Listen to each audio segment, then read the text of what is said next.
Beginilah kondisi aspal jembatan Ampera. Aspal jembatan yang dibangun tahun 1962 ini berlubang di sejumlah titik baik di jalur kiri maupun jalur kanan jembatan. Bahkan lubang yang berada di dekat bundaran air mancur cukup besar, sehingga membahayakan para pengguna jalan terutama pengendara motor. Sebelumnya lubang ini sudah ditambal, namun kembali berlubang. Hal tersebut kemungkinan karena jembatan sering dilintasi kendaraan yang cukup padat. Salah seorang warga Palembang, Rizal, mengaku sering melintas jembatan Ampera ini. Menurutnya, kerusakan aspal jembatan sudah lama sejak ditambal sulam. Rusaknya aspal jembatan Ampera kemungkinan karena banyaknya kendaraan yang melintas di kawasan ini. Selain itu, sistem tambal sulam biasanya tidak bertahan lama.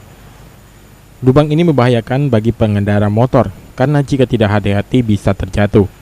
Ia berharap lubang ini cepat diperbaiki karena selain membahayakan pengendara juga mengurangi kecantikan ikon kota Palembang ini. Bisa terbalik Pak, motor. Yuk. Keinginan kita gimana Pak? Hah? Keinginan kita gimana?